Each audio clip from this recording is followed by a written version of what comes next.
جہاں بھی دیکھو گے، جس جگہ دیکھو گے، جس حکمران کے بھی باری آئے گی، یہ پاس ہی بیٹھے ہوئے ہیں، یہ کہیں نہیں جاتے ہیں۔ یہ وہ مولوی ہوتے ہیں جو دین کے نام پہ اپنی روزی روٹی کا کیا ہے انہوں نے انتظام کیا ہوا ہوتا ہے۔ وَلَا يَكُونَ فِي قُلُوبِهِمْ مَا يَصْنَعُونَ بِأَلْسِنَتِهِمْ وَمَا يَصِفُونَ بِأَلْسِنَتِهِمْ، یہ وہ لوگ ہیں جو وہ کہتے ہیں نا وہ ان کے دلوں میں نہیں ہوتا ہے، ان کے دلوں میں بس پیسہ ہوتا ہے۔ یہ ایسے علماء بد ہیں، علماء سوء ہیں۔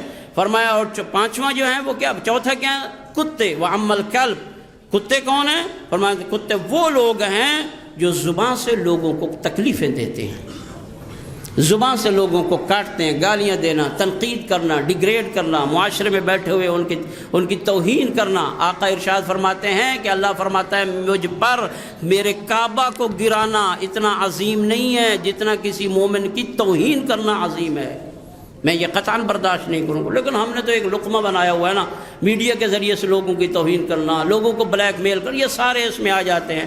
پھر حضرت نے ارشاد فرمایا وَأَمَّا الْخِنْزِيرُ، خنزیر کون لوگ ہیں؟ فرمایا یہ بد کردار لوگ جو ہیں، مخنث لوگ جو نہیں میں نشی میں، یہ لوگ جو ہیں جو تیسری جنس والے لوگ ہیں، جب ان کو برائی کی دعوت دی جاتی ہے یہ لوگ فوراً آ جاتے ہیں، بد کردار لوگ، زانی قسم کے لوگ، نعوذ باللہ۔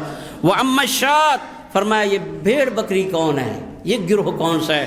فرمایا الذین، یہ وہ مؤمنین ہیں، الذین تجز شعورہم، جن کے بالوں کو نوچا جاتا ہے، ویؤکل لحمہم، ان کے گوشت کو کھایا جاتا ہے، ویکسر عظمہم، ان کی ہڈیوں کو توڑا جاتا ہے۔ یہ لوگ بیچارے مسکین ہوتے ہیں، فلاں حکمران آیا تو اس نے ان کو نوچا، فلاں آیا تو اس نے ان کو کھایا، فلاں آیا تو اس نے ان کے حقوق کو پامال کیے۔ یہ بیچارے بھیڑ بکری کی طرح ہوتے ہیں، ان کے حقوق بھی پامال ہوتے ہیں۔ دعا ہے خالق کائنات ہمیں ائمہ ہدا علیہ الصلوۃ والسلام کے فرامین سمجھنے اور ان پر عمل کرنے کی توفیق عطا فرمائے۔ ان اللہ وملائکتہ یصلون علی النبی یا ایھا الذین آمنوا صلوا علیہ وسلموا تسلیما۔ اللہم صل علی سید المرسلین نبینا محمد صلی اللہ علیہ وآلہ وعلی امام المسلمین علی بن ابی طالب وعلی سیدۃ نساء العالمین فاطمہ بنت رسول اللہ صلوات اللہ علیہ وعلی الحسن المجتبی والحسین شہید بکربلا وعلی بن الحسین ومحمد بن علی وجعفر بن محمد وموسى بن جعفر وعلی بن موسى ومحمد بن علی وعلی بن محمد والحسن بن علی علیہم الصلاۃ والسلام۔ اللہم صل علی مولانا صاحب الزمان ماحی آثار البدع والتوحید۔